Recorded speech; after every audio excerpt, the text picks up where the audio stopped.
Bueno, hoy nos propusimos hablar del analista y sus intervenciones.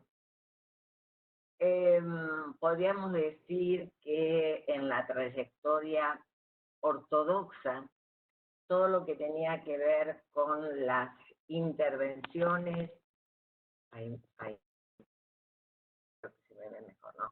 Todo lo que tenía que ver con las intervenciones del analista se llamaba técnica. Bueno, yo no comparto para nada el concepto de técnica psicoanalítica. Para nada. No somos mecánicos, así que no funcionamos a través de una técnica.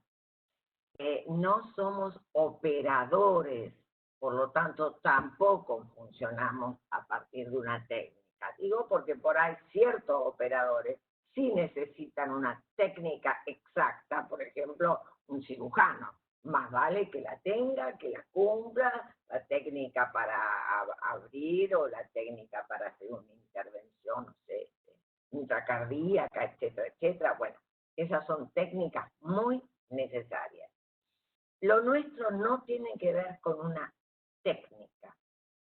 ¿Por qué? Porque lo nuestro tiene que ver no con una práctica, sino con una praxis. Lo nuestro es la dirección de la cura, y que esa dirección de la cura tiene una orientación. Por eso es que yo no hablo de técnica. Además, quizás ustedes son jóvenes y no tienen historia en el psicoanálisis, pero cuando yo era estudiante, les aseguro que ni pensaba ser psicoanalista por el tipo de enseñanza que había del psicoanálisis, en donde todo era sexual, todo era edipiano, sexual edipiano, y por el otro lado había una serie de consignas que eran: si dijo esto hay que responder esto otro, si dijo esto hay que responder esto otro, hay que dar siempre una intervención antes de cerrar la sesión. Si pasa tal cosa contratransferencial, entonces el diagnóstico está al otro porque se diagnosticaba por la contratransferencia. Bueno, una serie de cuestiones con las cuales no iban con mi sentido común cuando yo era estudiante. Por suerte, pude dar con los escritos de Lacan y ahí comenzó mi formación psicoanalítica.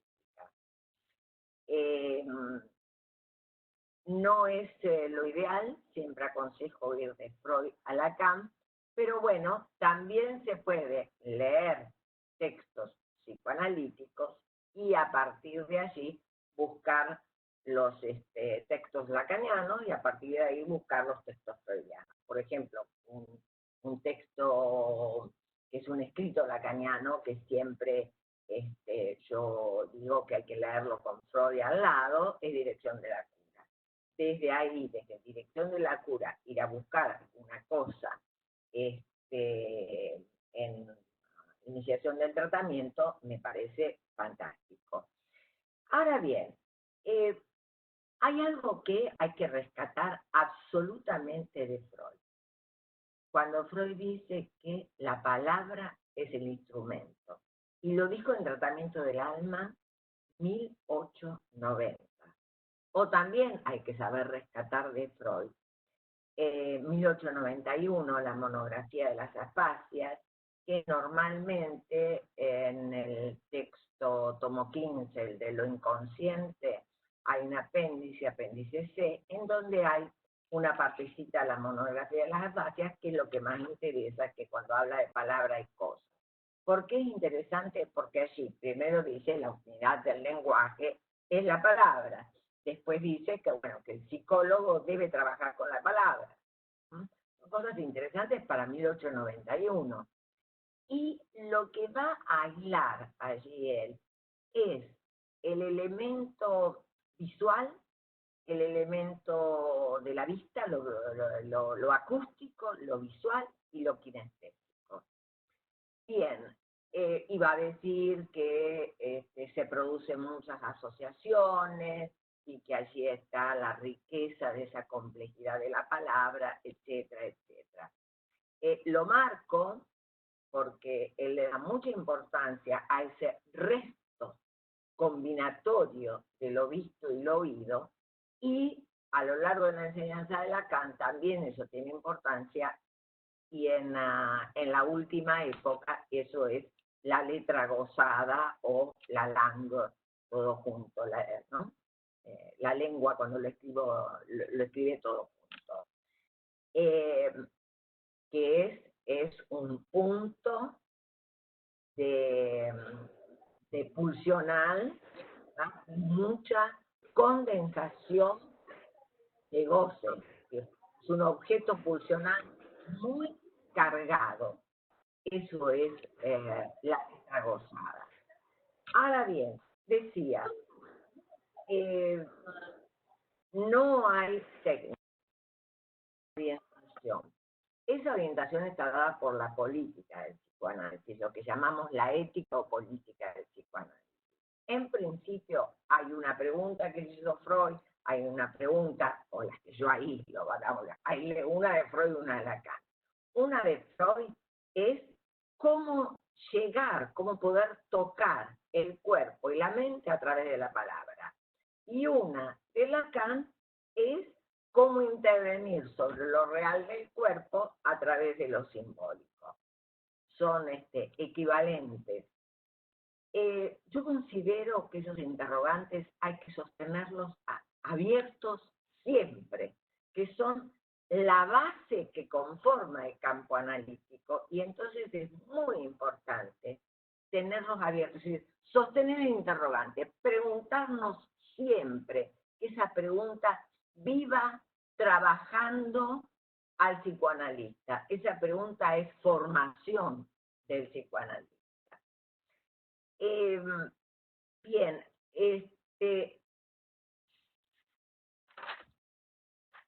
habíamos dicho los otros días que el dispositivo estaba integrado por 4. El analista, con su formación, ya hablamos de eso, de la formación del analista. El trípode, ¿verdad? Que estudie los conceptos, que se analice y que supervise. El analizante, la palabra y el inconsciente, que es la pareja del analizante.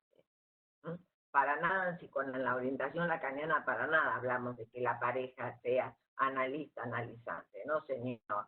El analista está allí para orientar, acompañar al analizante a que se encuentre con su pareja, que es la producción inconsciente. En dirección de la cura y los principios de su poder. Vean el título de ese escrito, ¿no? Que va a hablar de el poder de la dirección de la cura, el poder de la transferencia, el analista que dirige la cura pero no la vida del paciente, etcétera, etcétera. Bien, ahí lo que va a hacer hincapié de entrada Lacan es que la dirección de la cura y la acción del analista se tienen que situar en un principio, y desde el principio diría yo, pero además en un principio. ¿Cuál es ese principio? Hacer cumplir por parte del paciente la regla fundamental, la asociación libre. Bien. ¿Por qué lo dice así tan enfáticamente? Y yo también. Porque, a ver, ¿qué tipo de propuesta le estamos haciendo a alguien que nos viene a consultar? Ese alguien, cuando comenzó a hablar, le comenzaron a enseñar que tenía que dar tal tipo de respuesta, le enseñaron una sintaxis, una gramática, le enseñaron después, ¿verdad?, qué cosas se podía decir en público, qué cosas no se debe decir, etcétera, etcétera.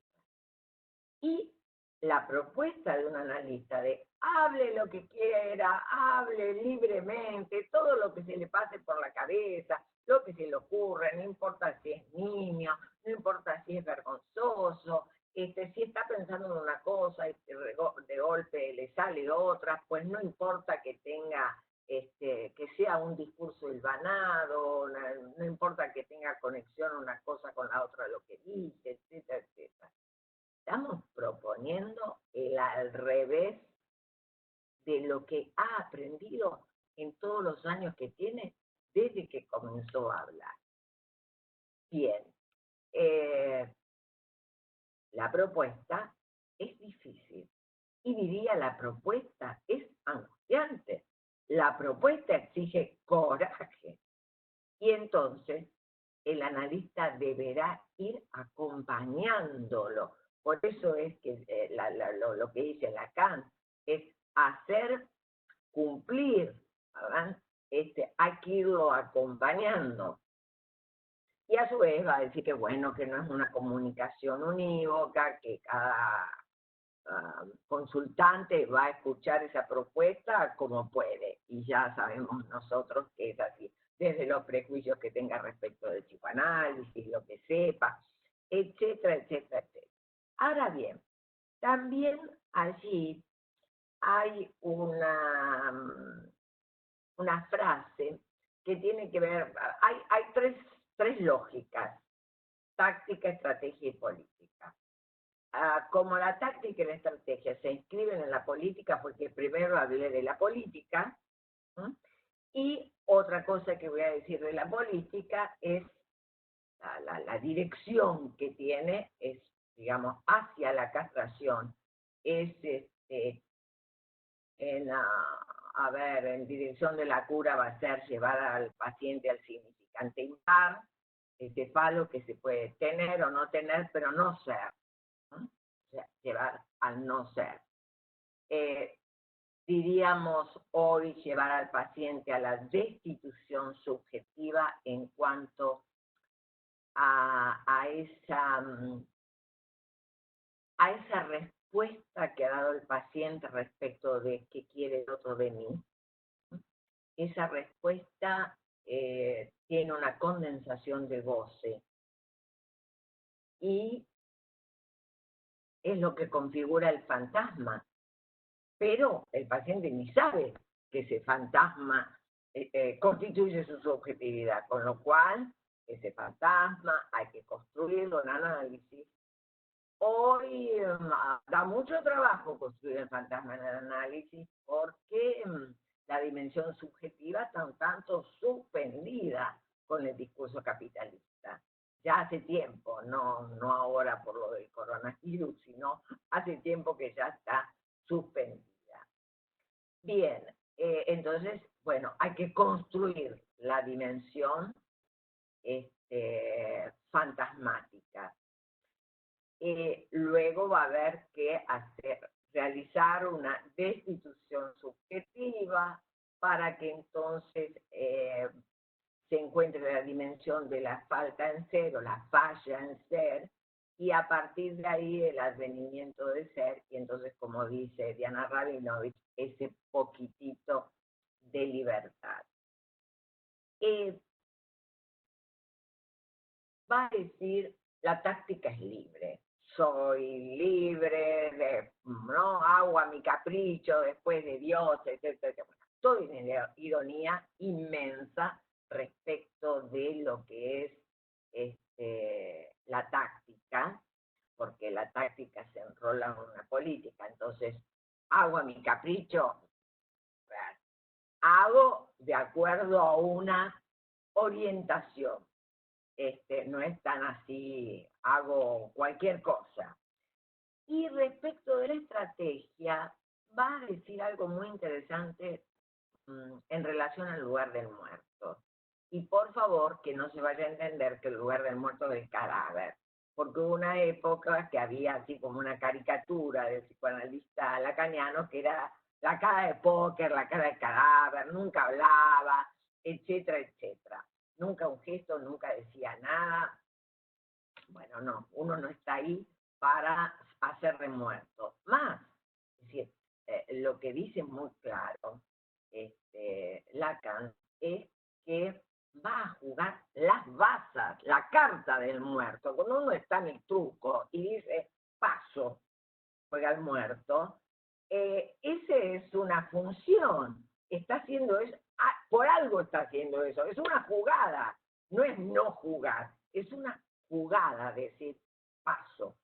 Entonces, acá lo mismo, dice, va a jugar las bazas del muerto, se va a esforzar. ¿Para qué? Para hacerle adivinar la mano.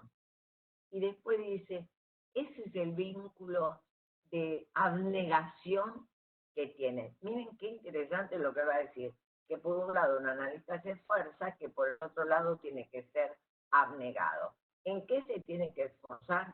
En el trabajo de descifrar. ¿Qué cosa hay que descifrar? La sincronía, la repetición inconsciente.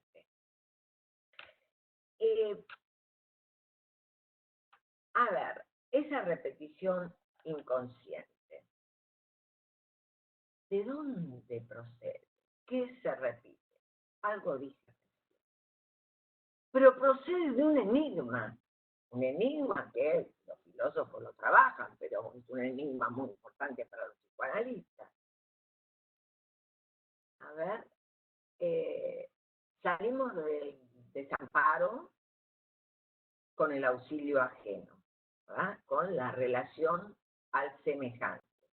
Un semejante que es necesario. Y ese auxilio ajeno es necesario. La pregunta fundamental, ¿cuál es? ¿Quién soy? Pero para los analistas, esa pregunta tiene varias articulaciones. Una es, ¿qué quiere el otro de mí?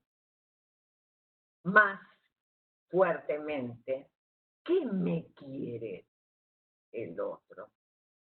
Y hay otra pregunta que está conjuntamente con la de ¿qué me quiere el otro? Y es, ¿y si me quiere nada? Son preguntas muy fuertes. Cada uno se acomoda al deseo del otro. Cada uno encuentra el lugar para ser el objeto de deseo del otro. En un momento el primer otro, el materno. ¿verdad? Y así se constituye lo que Lacan va a llamar el fantasma. Allí se constituye un valor de goce. Y hay una fijación, Freud lo explicaba como fijación libidinal.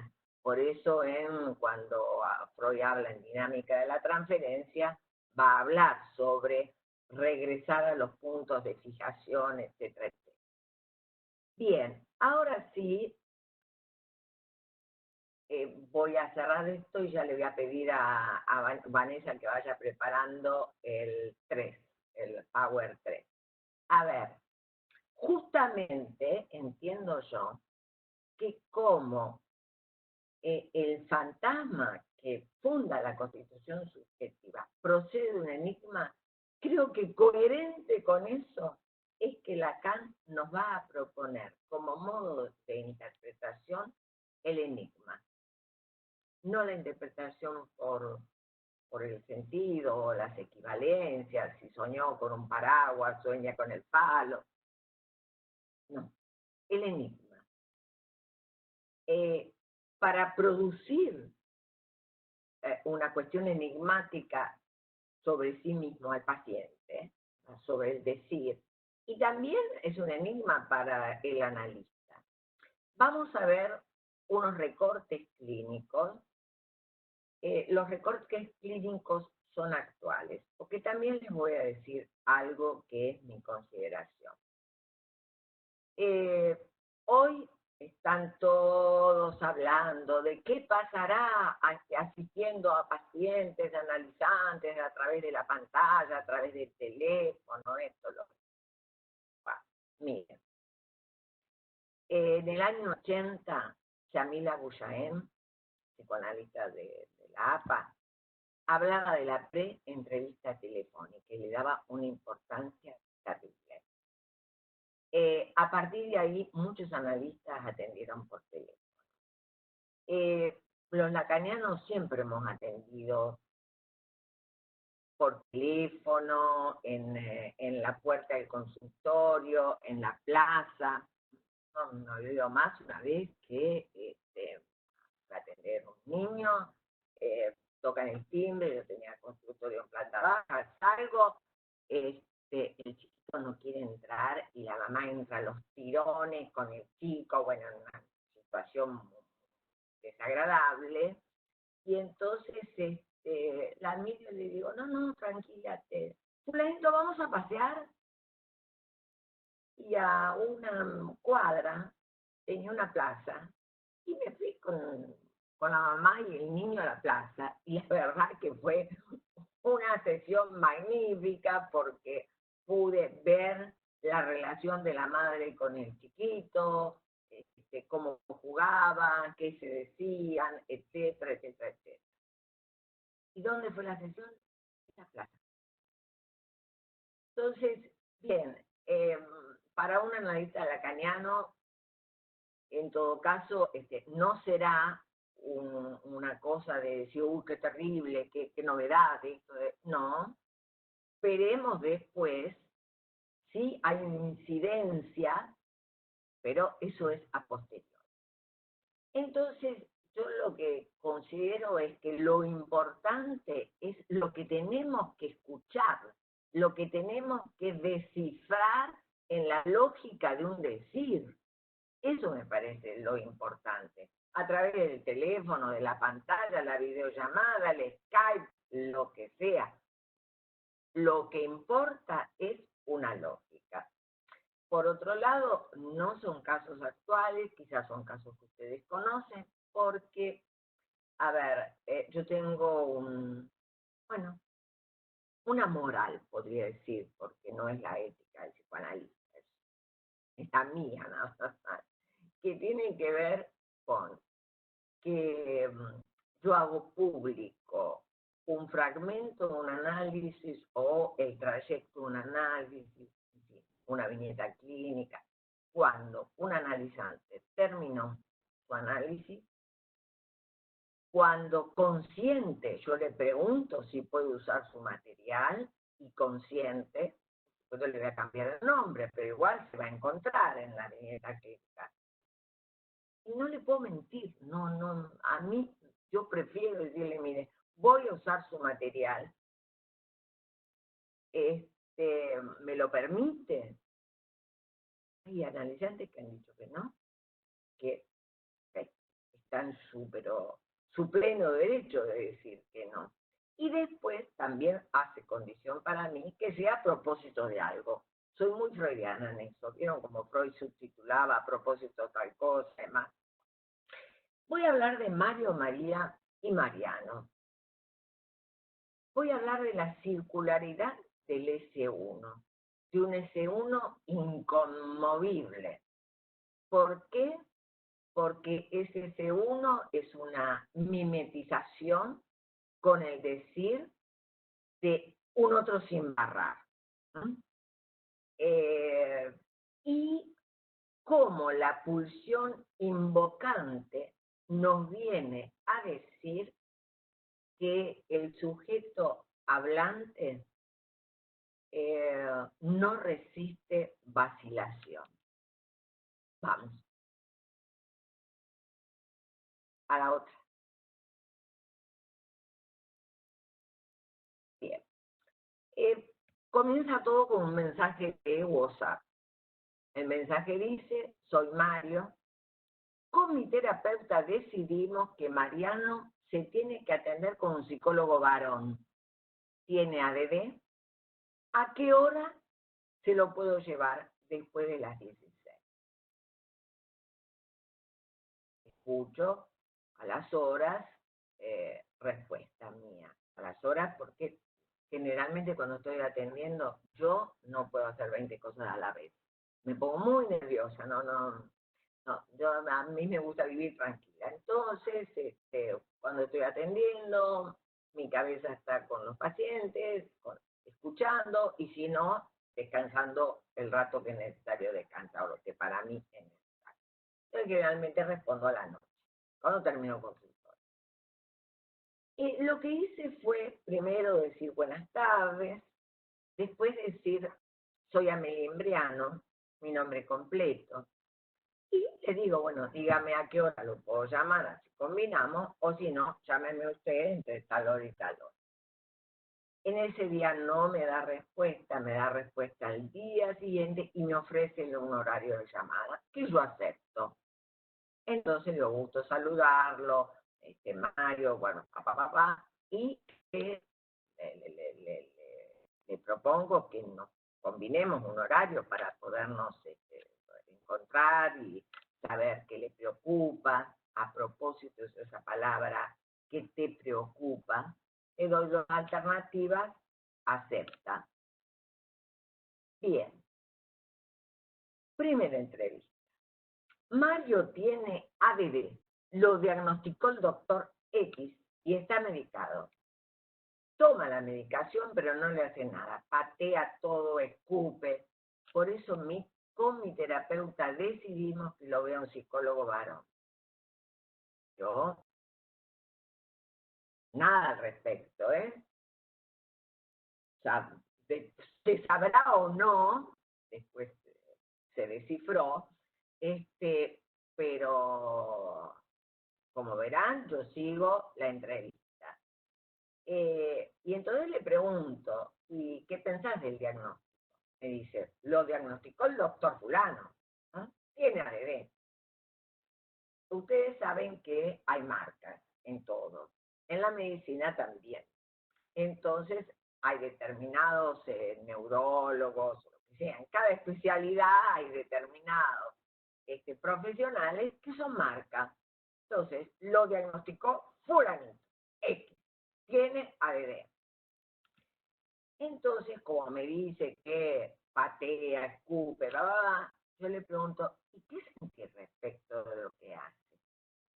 Que tiene una ADD imposible de curar. Es el hijo de mi mujer. Tiene ADD y no hay nada para hacer. Pero me lo dice con un tono. A los gritos. Se mueve en el asiento. Bien. Se ha presentado la pulsión invocante. Está a los gritos. La pulsión invocante sabemos que, ¿no? Que es la manifestación, pone la otra, la manifestación del imperativo superyoico. Entonces, como quien dice, bajé el barrilete.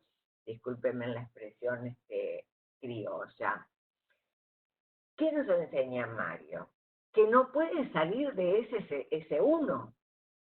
¿Ah? Vuelve, tiene ADD, lo dijo fulanito, tiene ADD, bien.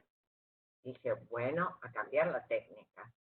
Acá, no la táctica, acá tengo que ir a ver, lo que el analista, digamos, tiene que lograr es que se arme una cadena, un S1, un S2, una cadena significante, y además, si se arma la cadena significante, el sujeto se representa. Un significante representa un sujeto para otro significante, que se arme ese juego. Entonces, bueno, cambiemos de tema. Entonces le pregunto, ¿a qué se dedica tu mujer? No atiende la ADD de Mariano. Entonces, frente a esa pregunta que digo, sí, que con el ADD, bien, no podía salir ese significante que lo atrapa, evidentemente. Entonces, digo,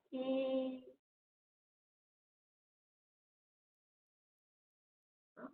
Cambio la vista hacia otro lado, un mini silencio. ¿Cómo te conociste con ella? La conocí en un boliche. Luego la invité, comenzamos a salir, me enamoré, es muy buena piba, un poco desordenada, pero ya va a ir para adelante la otra. Y ahí vuelvo a meter la pata. Pero, a ver, ¿saben cómo se conduce una cura? Como un pequeño velero, yo diría un batitú, esos puntitos en donde, bien, se va corrigiendo la deriva. Con la vela y la quilla, uno va corrigiendo la deriva, no es que va manejando, no. Es decir, la corriente del agua, el viento, pero bueno, va llevando a cualquier barco a la deriva, y lo que se hace es corregir la deriva. Eso es manejar un batitú, un velero o un barco. Bien, hay que corregir la deriva. Entonces, más de una vez uno dice algo que vamos para el otro lado.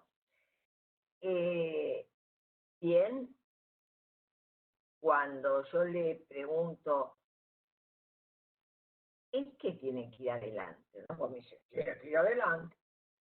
Y tienen que ir adelante. Otra vez me encuentro con la función invocante. Tienen que ir adelante. Ahí sí hice un silencio un poquito más prolongado. También bajé la vista.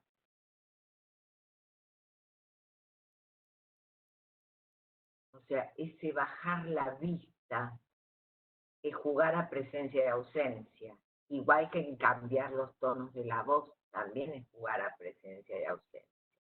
Entonces, con voz calma, le digo, veo que vos estás muy preocupado, porque es real, ¿no?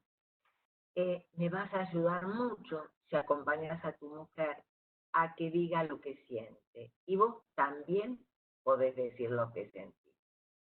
Pasa la otra. Le ofrezco otra entrevista y acepta. Ahora bien, reflexión a posteriori. El sujeto está tomado por el decir del otro absoluto, ¿no? Con un significante amo inapelable. En la actualidad, se tratará de darle tiempo. En televisión, Lacan habla de es necesario el tiempo, es interesante. Se tratará de darle tiempo para que pueda salir de esa circulación, digamos, de perro que se come la cola, con el S1, que, digamos,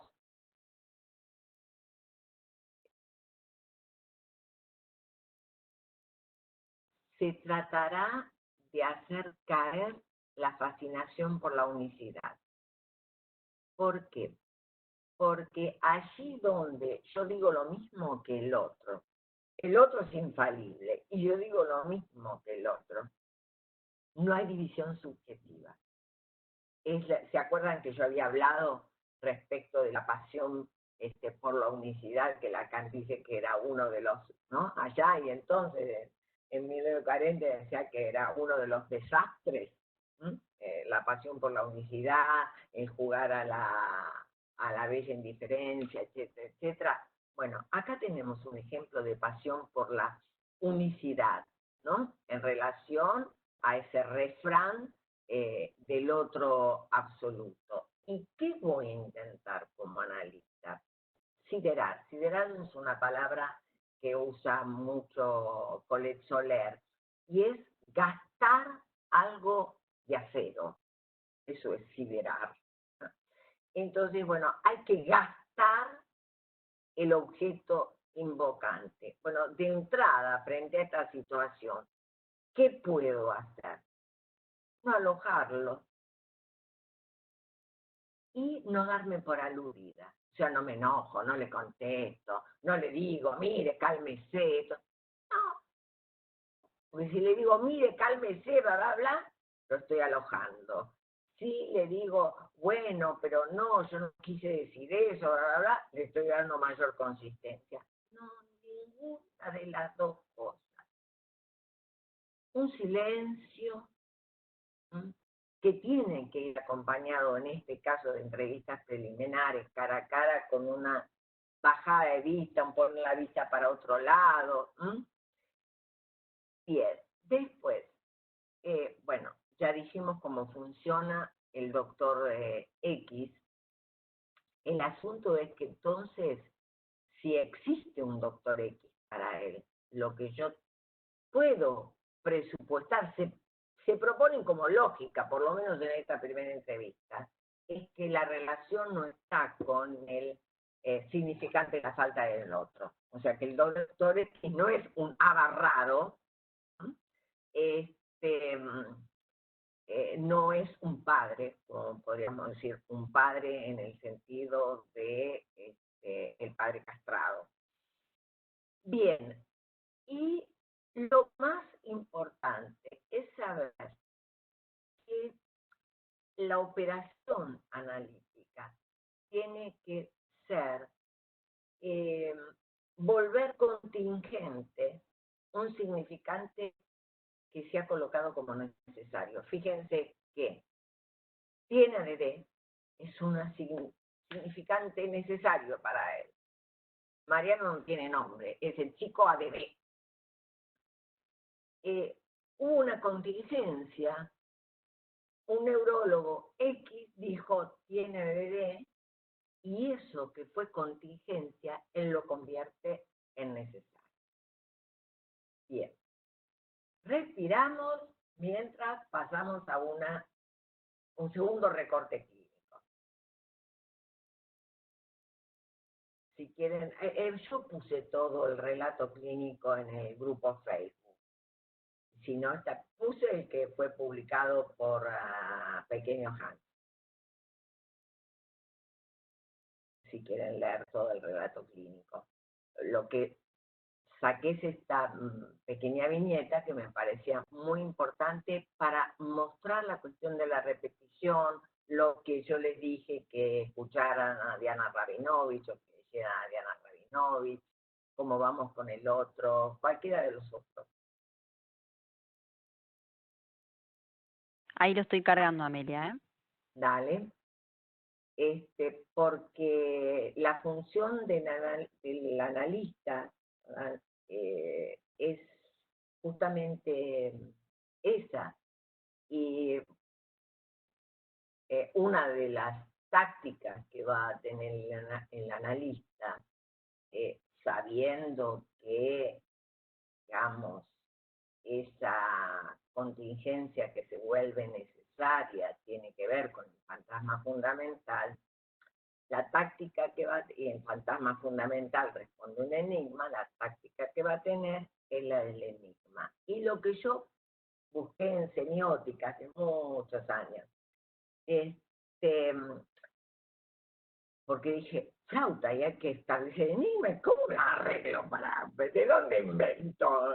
¿Cómo, no? ¿Cómo me ingenio? Y siempre me queda, ¿no? Ese Lacan que dice, bueno, si el analista tiene que saber ver un pájaro celeste, mejor que sea lingüistero, ¿no? Si tiene que captar la letra como aquel que ve un pájaro celeste, mejor que sea lingüistero. Entonces yo siempre le doy una echadita, una miradita, un poco más que miradita, busco en lingüística, hay muchos avances en lingüística, semiótica, más propiamente semiótica se habla ahora. Y lo que encontré fue que hay dos maneras de establecer el enigma. Uno es a través de una metáfora, por ejemplo, si no sé, alguien está hablando del perro de la casa, etcétera, etcétera, no sé, sobre las actividades del perrito de la casa y lo que esa persona habla con el perrito de la casa, esto y lo otro, uno le puede decir 2 pies y cortar la sesión, obviamente, ¿no? Para que quede retumbando esa intervención que parece muy loca, qué sé yo, pero 2 pies. ¿Para qué? Para hacer caer la imagen de que estaba hablando el perrito. Si no, perro puede ser alguien, algún otro que no sea el perrito de la casa. La otra, esa es el modo de establecer el enigma a través de la metáfora. Y otro modo es a través de la paradoja, o sea, de la paradoja y de la contradicción. Eh, por ejemplo, alguien está hablando de que da consejos al otro. Y uno puede decir, no sabe nada.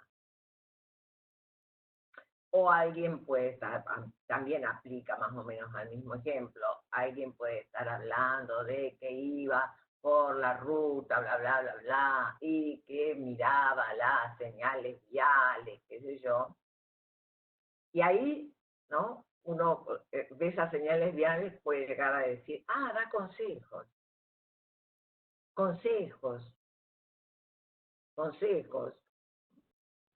O también puede decir, no sabe nada. Es decir, la contradicción, por eso es paradojal, es decir, no significa decirle no, dice blanco y entonces uno le dice no blanco, sino que tiene este tipo de juego. Bueno, María es un inicio muy original, en donde va a haber una vacilación no calculada de parte mía y una interpretación homofóbica, wow, homofónica, de parte de él. Vamos, hoy dije que iba a terminar homofóbica si seguía encerrada, que mañana iba a ver de qué manera yo salía, ya que se pueden ir a hacer compras, etcétera, me iba a ingeniar. Bien, digamos que por ahí viene la cosa, arreglémosla. Vamos a la otra, bueno.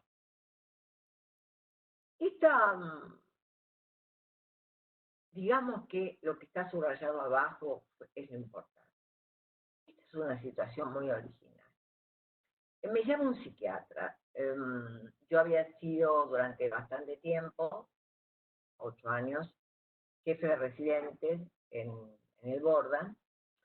Y bueno, este muchacho hacía la residencia y yo daba cursos para los residentes. Entonces me escucha dar los motivos por los cuales no soy partidaria del electroshock y que si bien sé que está recomendado en la melancolía, igualmente no soy partidaria del electroshock por esto, bueno, por todas las cosas neurológicas que uno sabe que el electroshock trae, entonces después, ¿no? Tenemos a alguien decortizado o decorticalizado con el cual, digamos, es muy difícil la producción simbólica.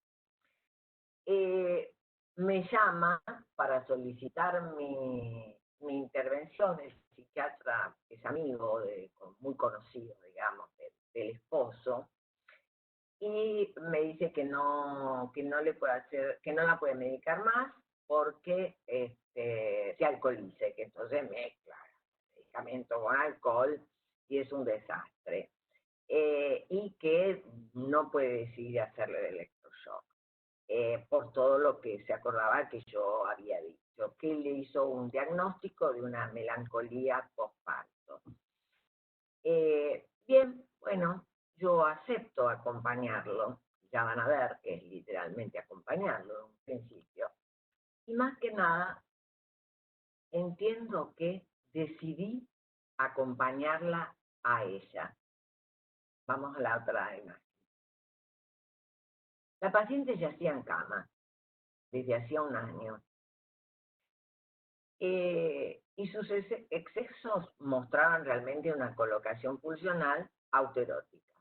Mezcla de comida, de alcohol, de tabaco, de hipnóticos. Pasaba todo el día en cama, sola, a oscuras, embriagada, narcotizada y negándose a hablar. Vamos a la otra. Bien. Mi relación se inicia visitándola en su casa, de un modo particular. En un comienzo fui acompañada por el psiquiatra, que se quedaba afuera de la habitación. Fue lo que le pedí, que yo aceptaba, porque al principio me dijo, usted me acompaña. Y entonces yo le dije, quizás vamos a hacer las cosas al revés. Usted me acompaña a mí, yo le voy a pedir que usted se quede fuera de la habitación. ¿Por qué? Porque el único que podía entrar era él, o cualquier persona acompañada por él. Eso era decreto del esposo. María vivía en un pequeño departamento, separada de su familia, detrás de una casa de oficios religiosos que dirigía el esposo. Luego de numerosos encuentros, les aseguro que fueron unos cuantos, María vivía a 2 cuadras de mi consultorio, en donde me ubiqué en la lógica del Fordá, presencia, ausencia, con altos y bajos de la voz. Presencia, ausencia, a ver, María me escuchaba entrar y salir, pero también yo entraba, María se tapaba toda, ¿sí? Y entonces yo no la veía, no le conocía la cara, pero le daban mi nombre, le decía que era psicóloga, que quería saber qué le pasaba, que quería ayudarla, que si me podía contar. Esperaba un ratito, las sesiones eran recortas porque tampoco la quería obligar. Y además, detrás de la puerta estaba el psiquiatra, en fin, las condiciones eran para que yo me presentara y para que se diera esa cuestión, digamos, de relación significante y de apertura del juego de la transferencia. Yo le estaba mostrando mi deseo de analista. Al tiempo comenzó a intercambiar miradas y después de un lapso, me esperaba realmente. Comenzó a responder con monosílabos mi saludo, pero me indicó que había otra puerta por la cual podía entrar, lo cual la otra posibilita que yo pueda ir sola. También, transcurridos muchos encuentros, aceptan mis indicaciones, por ejemplo, ventilar el cuarto, lavarse, estar lúcida y sentada fuera de la cama. ¿Por qué? Porque al principio, a ver, era una baranda, como dirían los chicos, no un aroma, tenía su cuarto entre el encierro, lo del cigarrillo que fumaba permanentemente, las vomitadas, etcétera, etcétera. Bueno. Ahora, le pregunto si puede trasladarse a mi consultorio, le digo que está cerca, y que yo, acepta. Y le diría, se inicia otro periodo, otro lugar, en donde concurre en condiciones de higiene y lucidez.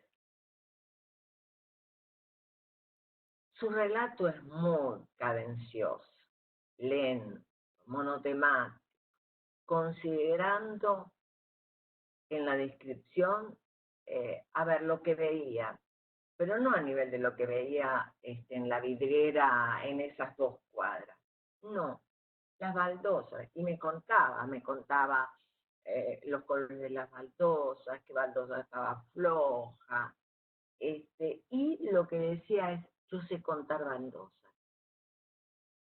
Las entrevistas transcurrían una y otra, había una gran ganancia.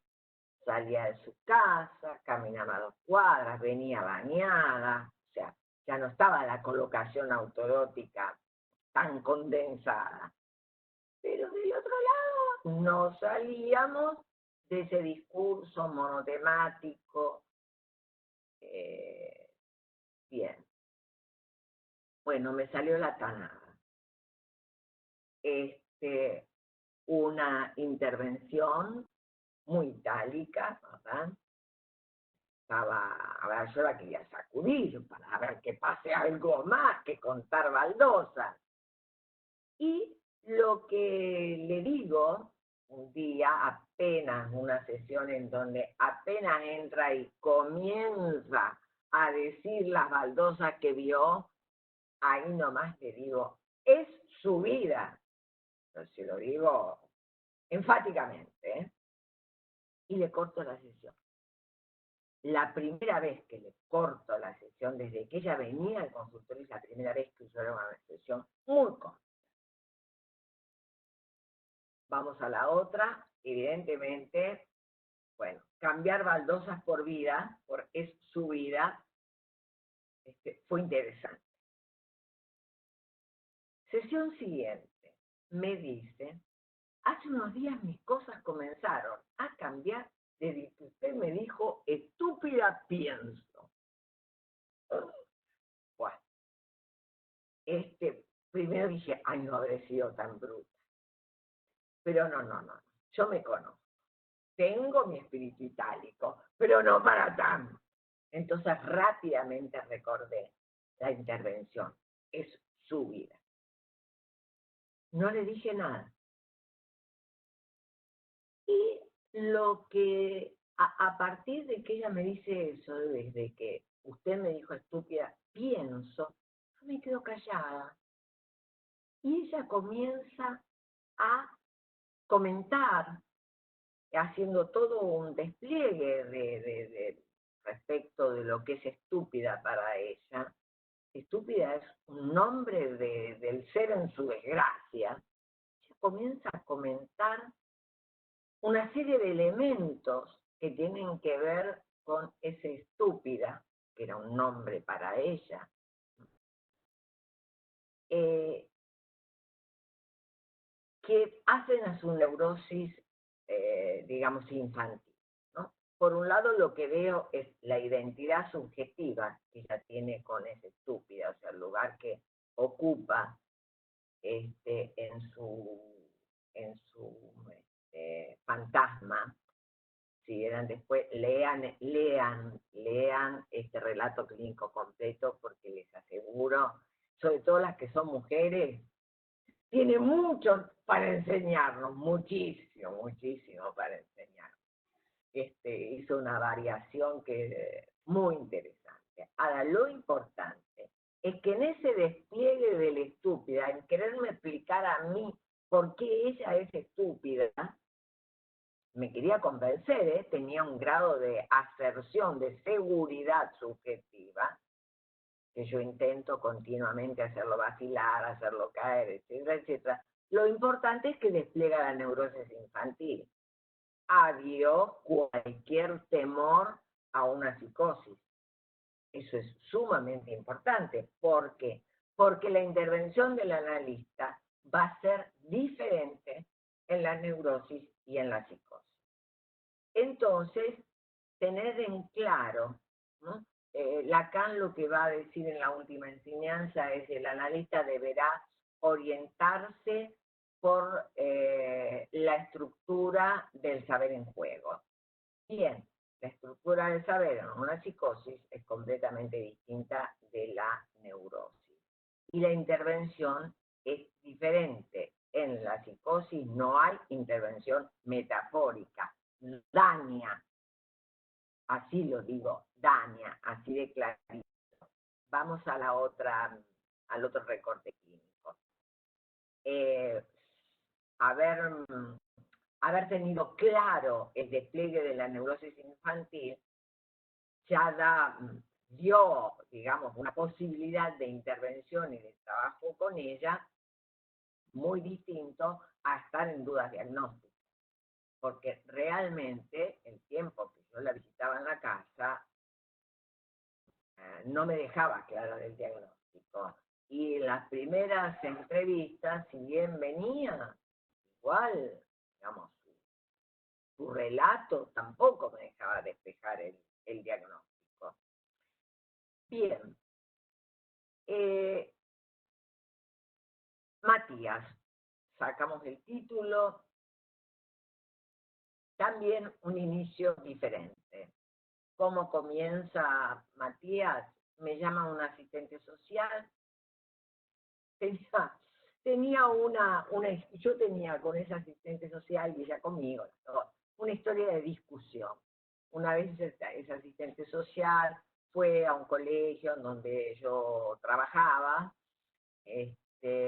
y bueno, quería intervenir sobre un chico. Quería hacer una acción en la cual yo no estaba de acuerdo. Y como yo dirigía el gabinete psicológico, pues le dije que no. Hubo una discusión y ahí quedó. Nunca más la vi, nunca supe más. Con respecto, hay algo que no está escrito allí, pero ya la cosa comenzó original porque apareció alguien tocando el timbre. Ella consigue la dirección, no el teléfono, así que aparece un día a tocar timbre, fuera de horario, etcétera, etcétera. La tuve que hacer esperar, esperó tocando timbre porque yo estaba atendiendo, no salía. Bueno,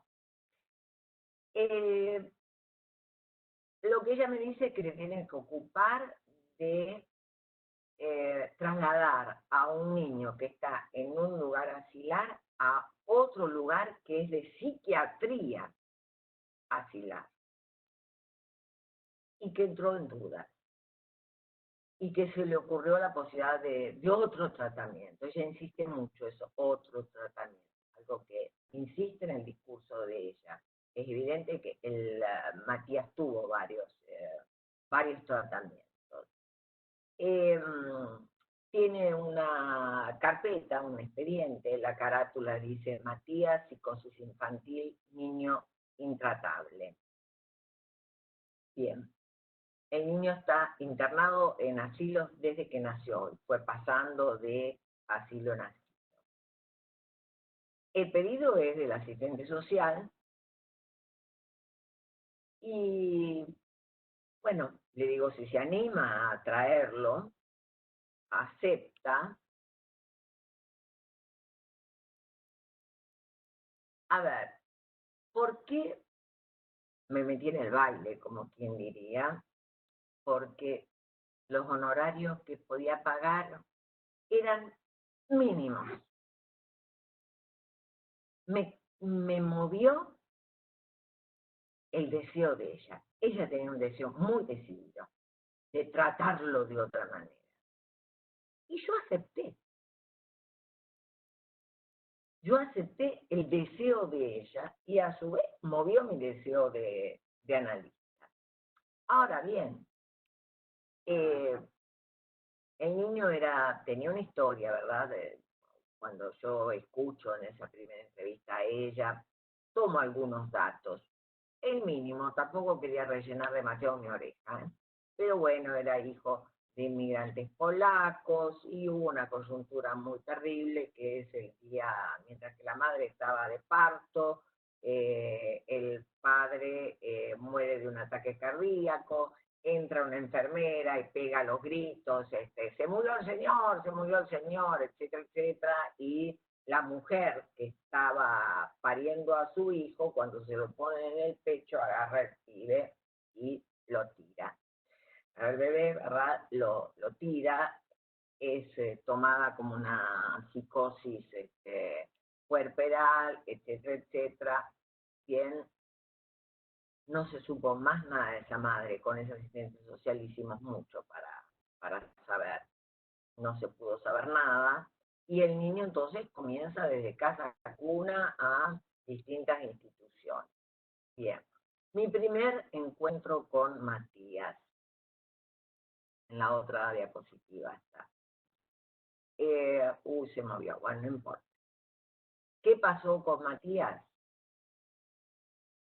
Entra, yo tenía mi consultorio en un departamento planta baja, hall, y ahí salían 3 consultorios. Apenas entra en el departamento, en el hall, comienza a dar patadas para todos lados. Una de las patadas fue a la puerta de mi consultorio, lo voy a relatar un poquito más de lo que está allí. Una patada fue a la puerta de mi consultorio, la puerta estaba entreabierta, se termina de abrir, la puerta golpea no estaba armada con ladrillos y estantes, nunca más. ¿Por qué? Porque se vino todo abajo. Bien, frente a lo cual dije, espero mañana. La asistente social estaba desesperada, pobrecita, y yo, a ver, ¿qué sabía yo? Uno, yo no le podía gritar, no le podía pegar, ¿ok? O sea, no le puedo responder con especularidad. Violencia por violencia no va. Uno no puede responder especularmente. Pero tampoco me puedo ofrecer a ser un objeto más de goce de él. Entonces tampoco me puedo ofrecer a suponer, agacharme, a buscar, a agarrar las cosas y que me patee en el trasero. No me puedo ofrecer yo, no la puedo dejar en ese lugar de asistencia social. Entonces, a ver, ¿cuál era la mejor alternativa? Por lo menos para mí en ese momento. Te espero mañana, con toda la calma. Te espero mañana. O sea, no lo dejo avanzar, pero lo acojo. Vamos a ver, ¿verdad? Y lo alojo.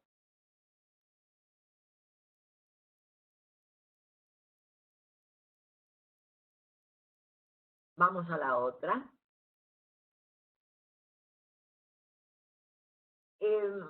Bueno, hay un enunciado de la regla fundamental muy interesante. Esto lo aprendí y se lo debo a Colette Soler. Un día le dije, ay, mire, Colette, ¿sabe que le tengo que contar las barbaridades que hice con este chico? Salió adelante, no sé cómo, pero de entrada hice 20.000 barbaridades. Y entonces ya se reía, no hay que confundir las cosas. ¿Qué sucedió? Matías había pasado un tiempo agarrando un objeto, preguntándome qué es, yo diciéndole, vos sabés, no iba a responder yo, si respondo yo me pongo en el lugar en el que tiene todas las respuestas. Bien, así vamos, y un día agarro un objeto y desafiantemente, pero desafiante, con mala mirada. Además ese día es como quien diría había venido mal entonado. Estábamos bastante potables. Yo le estaba cortando las sesiones porque si no ese juego de tomar, no sé, eso y preguntarme qué es, y agarrar una lapicera y preguntarme qué es, y yo decirle vos sabés, y yo, bueno, sin fin, nada. Entonces había que cortar la sesión para que, si no, se hace un goce. ¿Mm? Bien, se me ocurre decirle, ¿tomaste la leche? Como ocurrencia frente a ese chico que me mira enojado, me mira desafiante. ¿Tomaste la leche? Le cambió la cara y me dijo que no. Ah, bueno, vení. Me fui a la cocina, tenía cosas de cuando mis chicos venían a tomar la leche, preparé un bascolet, me senté a la mesa con él esperó calladito, sentado en la mesa. Yo comencé a tomar la leche, él también, me preparé la leche para los dos, ¿no? Y me dice, ¿qué va a hacer usted conmigo? Respondo, quiero que hable, te espero mañana. Digo, acá le debo algo muy grande a Colette, ¿eh? En donde Colette me dijo, no, usted anunció la regla fundamental, quiero que hable. La cocina, orden de la táctica. ¿Qué problema hay? Vamos a la otra.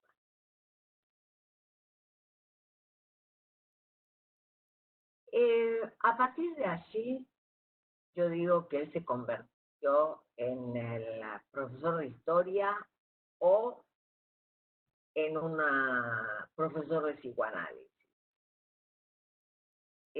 No sabía si llamarle Mr. Freud, en fin, pero se desarrolla la transferencia, que eso es lo importante.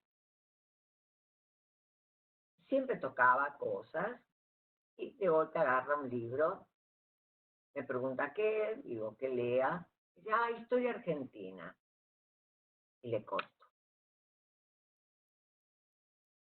Lo veía todos los días, salía del colegio, el asistente social lo traía, todos los 5 por ahí.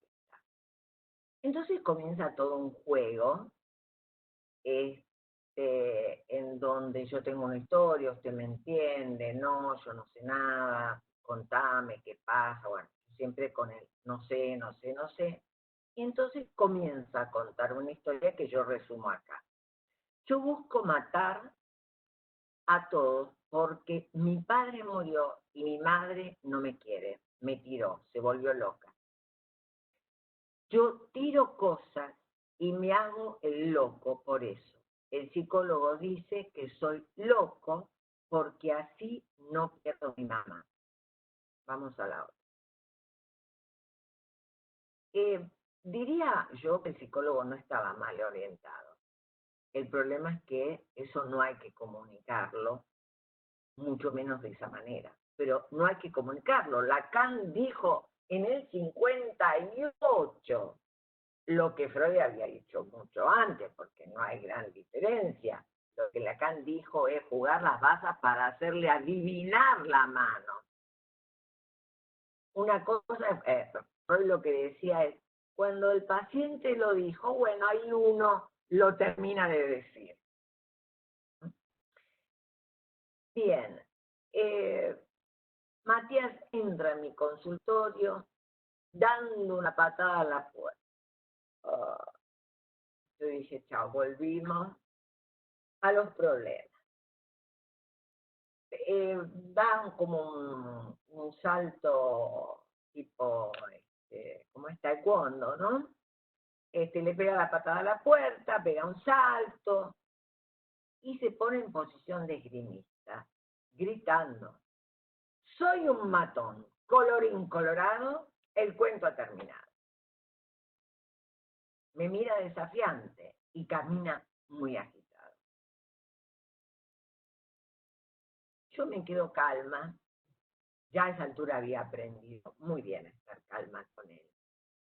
Me quedo calma y él se sorprende, porque me quedo callada, me quedo quieta, miro para abajo. Estamos en la puerta, en el hall otra vez, en la puerta de mi consultorio, pero en el hallcito del departamento. Miro para abajo, para el otro lado, para la puerta. Espero, ¿eh? Él también espera, pero yo juré a ganarle. Y entonces comenta, maté a todos. Refiere un incidente escolar, agarró una plasticola de color rojo, la tiró al techo, explotó, se enchastaron todos los pibes, todos los delantales, y bueno, el asunto terminó con piñas, etcétera. Una vez que cuenta eso, vuelve a decir enfáticamente, soy un matón. Y yo tranquila le digo, ¿a quién mataste? Obviamente que veníamos trabajando, ¿no? Y esa intervención mía debe haber dado en el tiempo justo de la subjetivación de Matías.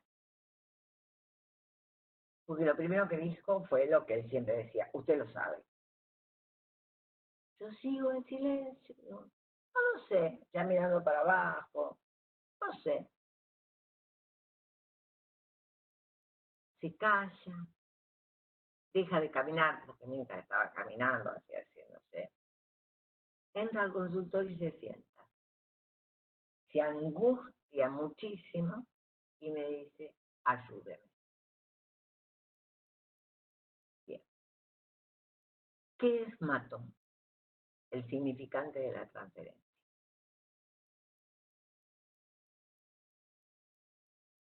El significante de la transferencia no es cualquier significante. Es un significante que se oferta al trabajo analítico pero es un significante que alude, pero no, yo diría, y es un significante que alude a la subjetividad del paciente y que alude a un punto de condensación fantasmal. Él era alguien, él tenía una madre, en tanto él aceptaba lo que él sabía de su historia. Él no conoció jamás a su madre. Su madre era una madre de relato. Él compuso su historia con todos los relatos. Relatos de las cuidadoras, de las celadoras de los asilos, relatos, tuvo varias asistentes sociales, relatos de los psicólogos. De esa manera él compuso una historia y se armó en su subjetividad un lugar para esa madre. Esa madre lo tiró, muy bien, él aceptaba hacer eso, tirado, golpeado, desechado, con tal de ocupar un lugar para un otro.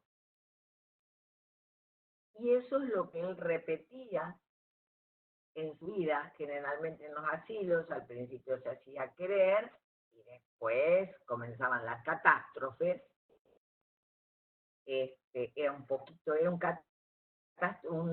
trasca acentuado, decía yo, porque realmente se las mandaba grotesca o peleaba con, ha pegado piñas a celadores, ha mandado graves.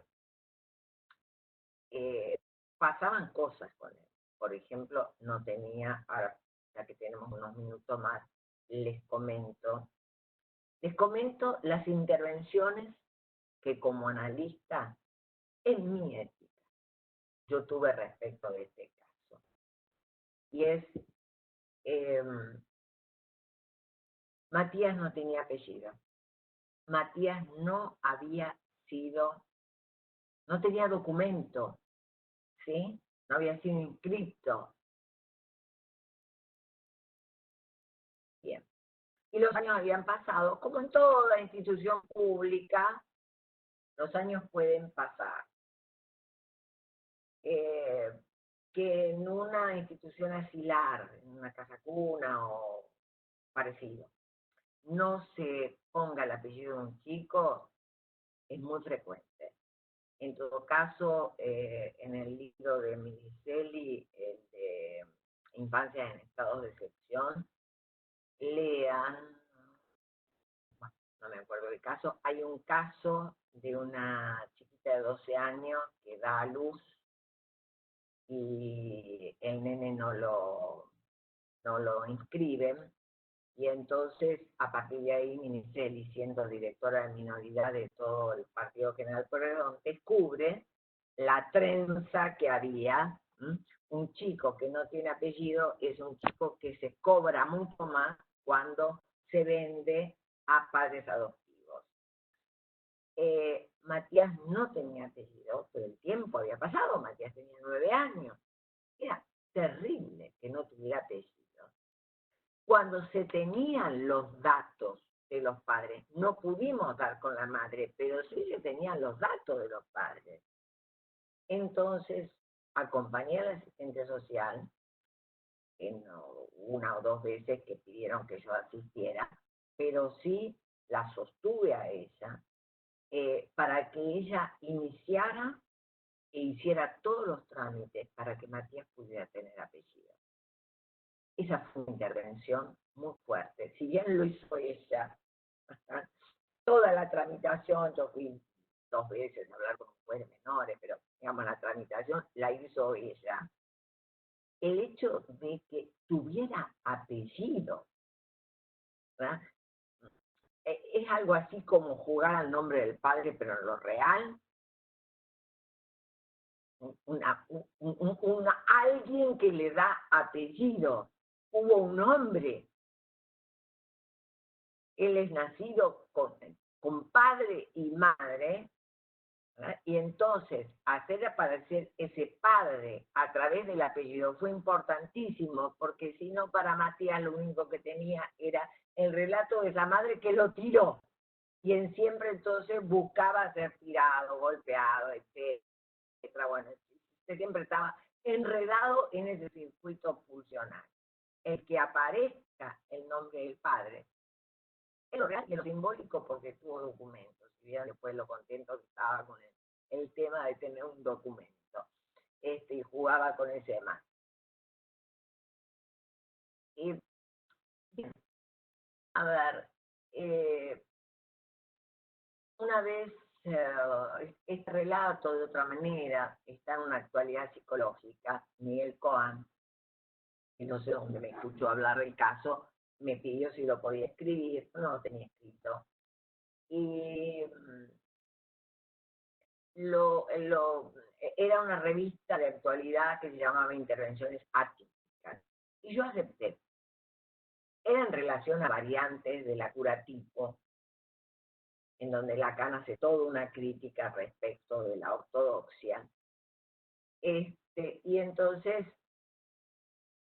acepté lo de atípico. Pero para mí llamarle atípica es estar en relación a esto es típico y esto es atípico. No, no hay subjetividad típica. Cada subjetividad es singular, es original. Entonces no podemos pensar en que la intervención va a ser tipo o atípica. No, las intervenciones tienen su lógica. Yo les diría que hay que confiar en la formación del analista, principalmente hay que confiar en el análisis que uno ha tenido. Hay que confiar en ese trabajo a posteriori que es la supervisión y que también es agarrar el cuadernito de notas y comenzar a armar lógicas con las notas que se tomaron y con el decir de un paciente. Digo, hay que confiar porque es muy difícil tener pensado de antemano cuál va a ser la intervención. Imposible, no difícil, imposible. Como decía Freud, iter nunc, se juega en el aquí y ahora. Entonces, digamos, a falta de poder tener premeditado qué es lo que voy a decir, lo que uno tiene que tener en claro es la lógica. La lógica de esa subjetividad. Hay una lógica de la dirección de la cura, pero también hay una lógica de esa subjetividad, en donde el analista debe preguntarse por cuál es el estatuto del deseo de quien está hablando, en qué lugar de la ecuación fálica, cómo está articulando la ecuación fálica, en qué lugar de la lógica edipiana se puede encontrar, cuál es la respuesta que puede tener de acuerdo a sus dichos a estas preguntas de quién soy, qué me quiere el otro de mí, y si el otro me quiere nada. Son lógicas que un analista tiene que ir armando, casi le diría, ese es el mapeo conceptual, como que el analista tiene un trabajo complejo. Por un lado, tiene que estar atento al argumento, porque bueno, no se puede desatender el argumento. Es el argumento de alguien que está creando, construyendo ese argumento. Yo diría, con una oreja va el argumento, y con la otra oreja se calibra la lógica, en donde uno tiene que ir tratando de como de visualizar cuáles son los elementos que componen esa lógica, qué significante era contingente y de golpe se volvió necesario, porque ese es el que condensa, ahí está el objeto acondensador de goce. Ese es el que tenemos que vaciar, entonces hay que hacerlo vacilar al máximo hasta que se pulverice. Bien, creo que estamos más o menos en tiempo. Quedó otra viñeta clínica dando vueltas por ahí. Les voy a dar una noticia para los que tengan ganas, los que puedan, los que recién se incorporaron por ahí se van a poner contentos. Bien, próximo miércoles, quiero decir, debate. Ahí, ahora le vamos a dar la palabra a Vanessa que diga cómo se va a organizar el debate. Pero es el día del debate, más allá del debate que vienen teniendo, que los felicito, me encanta cómo se contestan entre ustedes y esto, lo otro, sin miedo a poner lo que que piensan, no hay error. Y si lo hay, todos aprendemos del error. El otro miércoles, el miércoles 27, y por eso fue una de las causas de que alargamos el seminario. El seminario va a tener cuatro días más de encuentro. El otro miércoles aceptó Mercedes Minicelli contarnos cómo está trabajando en pantalla con el PES. El PES es punto de encuentro familiar. Ella tiene un dispositivo por el cual determinadas familias que están en conflicto judicial aceptan parar el conflicto judicial y tener una instancia de mediación. Es muy particular, lo más liviano es un juicio por visitas, eso, por visita de alimentos, eso es lo más liviano que puede haber. Hay situaciones muy particulares, pero el hecho es que se le otorga al niño la posibilidad de ver a sus padres. Y un niño tiene derecho de ver a su padre, así el padre o la madre estén en un psiquiátrico, en la cárcel, no importa. O viva en una villa. Un niño tiene derecho de ver a sus padres. Y esta instancia posibilitaba que los niños vieran a los padres. Si viene la cuarentena, se desarman los grupos de trabajo. Y al final, Mercedes inventa un dispositivo a través del Zoom de encuentros familiares, de lo más particulares. Bueno, ya quiero que ella les relate. Estuve trabajando con ella, además me pareció genial. Dije, Mercedes, te animás, tenés ganas, dale. Sí. Bueno, el miércoles, no podía el miércoles que viene, además el miércoles que viene lo prometimos que era debate, y los quiero escuchar a ustedes. El otro miércoles, entonces, Mercedes Minicelli. Y digo, bueno, primero iba a decir un miércoles más para hacer un cierre, y pues bueno, lo extendemos, hacemos en cambio de que fueran 8 reuniones, para el que pueda, no es tan, el que pueda, el que tenga interés, el que le dé el horario, etcétera. Pero ya anunciamos a Mercedes Minicelli para el miércoles 27 de mayo, fin de mes. Muy bien, les deseo a todos muy buen descanso. Muchas gracias por escucharme. Veo que se han quedado todos prendidos a la pantalla. Voy a subir todo el material, hasta el que no relaté hoy, también lo voy a subir. El Power está resumidito, y el relato clínico, ¿sí? Así tienen todo en el grupo Facebook. Acostúmbrense a usar el grupo Facebook.